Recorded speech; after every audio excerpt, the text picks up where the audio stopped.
Good morning. So there are four things I want to talk about today. I want to talk about my spiritual journey with tarot.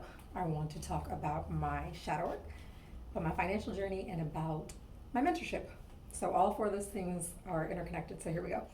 The first thing I want to talk about is tarot. So as part of my emotional and mental health journey, I've tapped into my spirituality again because it's centered to who I am, and I have figured out what I really believe, which is very much tarot.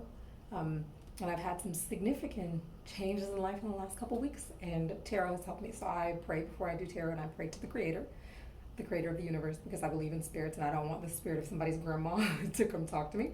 Um, and it's been really helpful. A couple weeks ago, I went through something pretty significant, and I definitely prayed before, and I prayed for what to focus on to help me prepare for that day. And I got the Ten of Swords, which says you have painful endings, a painful change that's about to happen, but you can't control it, so let it go and focus on you. And it helped me. It helped me prepare for that day, and this is around the full moon, so there was a lot of just emotional energy, and I was prepared. I pull tarot every day, sometimes a few times a day, and I pulled a lot of the Death card, which has to do with the rebirth and transformation and letting go of old ways of thinking, old ways of operating. And I've also pulled the Moon card, which has to do literally with the moon cycles and also with the subconscious and bringing up the things in the subconscious that are driving fears, anxieties, and worries. It has a lot to do with shadow work as well, which is my second point. I've been doing a lot of learning on shadow work, um, and I have been learning more about the fact that things operate in opposites. So maybe I'm a really hard worker, but I'm also really lazy. And those contradictions, when they stay in contradictions, tend to be very stressful. And the goal of shadow work is to bring the shadow side, the part that we've decided early on to let go of ourselves because society told us it was bad, but it's still part of us, to bring it to the conscious mind and to not operate in contradictions, but to operate in a paradox. So I am hardworking, but I also have a lazy side. And rather than trying to force a compromise, sitting in that quiet until I get a revelation. I've done that in other periods of my life and other parts, but the things that I'm looking down at my notes, if you're wondering where I'm looking, the parts of where I'm really working on now are the dualities for me in regards to love and power. So my shadow side, and the part of the shadow side I'm working on is getting to the root that drives that shadow, to be able to not make the shadow go away, but to be able to better manage it and have a better relationship with it.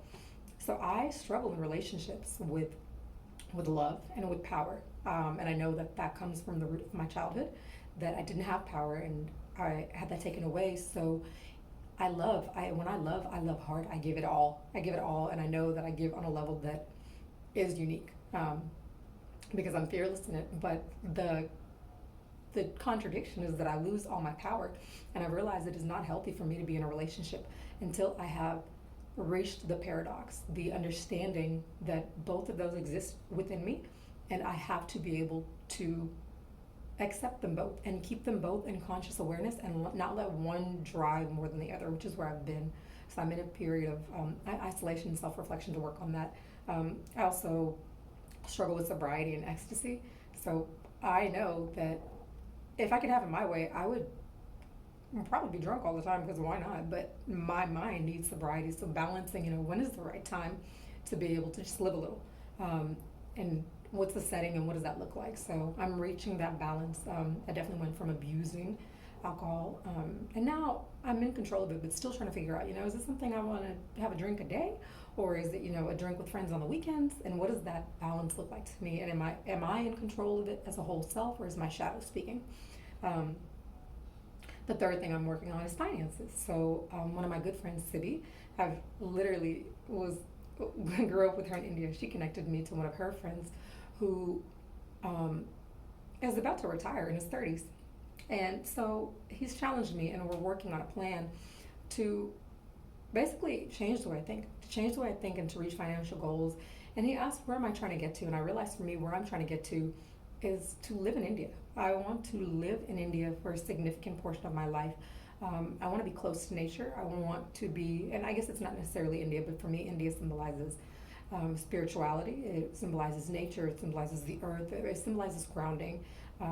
And I want to be there. I want to be in a place where I can just be in nature all the time and choose to step out if I need access to medicine or healthcare or food, but I can operate in nature. And so we're in the beginning phases of talking, where he has a lot of mentors who are retired in their 20s. And so we're working on a plan for me to get there within a couple years, which is also opening the way I'm thinking, because I have been manifesting the fourth thing, which is mentorship. I've been manifesting and asking the universe to give me mentorship in spirituality, in shadow work, and on the financial side. And I literally have all three. I have a spiritual mentor for the tarot, I have a mentor for the shadow work I'm doing, and I also now have a mentor for this side, which is the finances, because regardless of how much inner work I do, I'm not free until I'm financially free. So I'm excited. I'm really excited for all of this that's coming to fruition in my life, and how it means I can grow, and how it means that I can continue to develop and do the hard inner work, and continue to expand to be a source of love for those around me, a source of love to myself, and just be at peace. My goal is to no longer operate in extremes, right? Going from the contradiction where I'm going from manic to depressive to balance. I need balance. Um, I need balance and consistency, and I don't do well when I'm around people or situations or things that operate in extremes. I can only be around that for a little bit of time, and then I have to come back to myself. And I realize that. So I'm working on me. I'm working on being able to be so balanced that the imbalance of others does not take me off center. And if it does take me off center, then my full self is aware of it, and I can go take my space in order to be centered. So that's where I'm at. I hope you're doing well. I hope that you're continuing to grow and that you are manifesting the life of your dreams. Thank you.